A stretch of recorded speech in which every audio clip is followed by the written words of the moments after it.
Two West Michigan mothers say now they know why they suffered for years. It's an illness only just recently recognized by the FDA.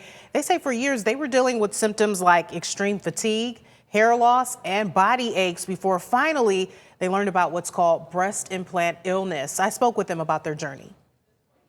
I never even heard the word breast implant illness. No one had ever told me about it. I had no idea, and it ruined a lot of years of my life. Two women with similar stories, though their journeys started out different. I had lost probably close to 60 pounds and just wanted them fuller. In 2017, I was diagnosed with breast cancer. Both ultimately choosing to get breast implants. I just wanted to feel good about myself again. I'd lost a lot of weight and it really bothered me. And I thought, well, this is a way to feel better.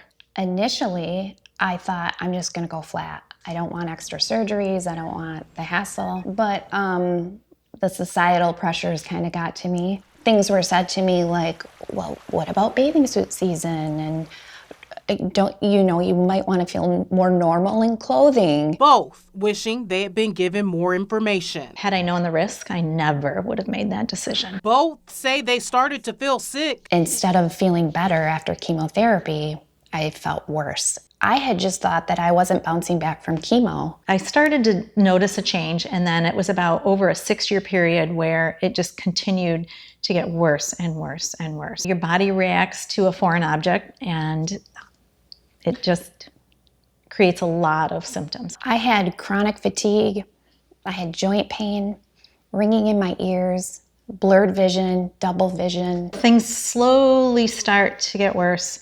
You go to doctors, you have blood work, you are told that all of your blood work is normal. And there's nothing wrong with you. It's age, it's stress, it's anxiety.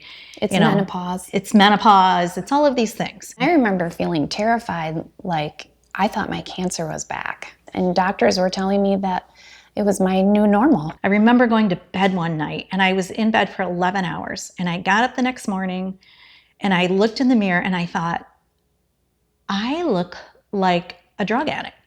And I couldn't figure out what was wrong, and I actually took a photo of my face. And after getting no answers from doctors, both turned to the internet. I wonder if the implants are making me sick. And I remember Googling, can breast implants make you ill?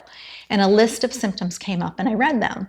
I had been sick for about 3 years, and I was scrolling through Facebook one night, and I came across an article, and it was from one of the beauty magazines, and it said something about breast implant illness.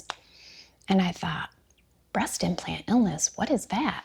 Every single one of my symptoms were in there, and the 3 women that were telling their stories were telling my story. And I just started to cry. It was the first time in 3 years that I had hope. Then after having their implants removed, you feel better the minute you wake up from surgery. I only knew it to be safe. Dr. Amy DeRosa is a Michigan surgeon who used to perform breast implant surgeries and who also had her own implants. That's until she started to get requests to remove them. The most significant one that came in, she was, 36, 37 at best, and she walked in with a cane, and she looked like she was literally not going to make it past tomorrow. And I still get chills telling the story, but she walked in at her 1 week for her drain removal, right? And she didn't have her cane, and she had color in her face. And it was that patient that made me pause, and I said, something is here. Today, she no longer offers implants, only explants. Hearing complaints of feeling sick from multiple patients, even experiencing symptoms herself. Hair loss, joint pain, brain fog, and fatigue. I made a decision just to have them removed, and it was the best decision I made. So my symptoms, personally, feeling them, have resolved. I understand what they're talking about. I felt the improvement after having them removed. And me personally, it was like an inflammatory kind of process. And so it's a reality. It's a real thing. We just want women to know this. It's informed consent. Had I had informed consent, I probably would not have gone through, with the implants. There's a messaging when women are diagnosed, and the message is you're broken and we're going to fix you. I think if we can give a new messaging to women and something that says, hey, you have options, and flat closure is an equal option. And no matter what you choose, you're beautiful and you're whole.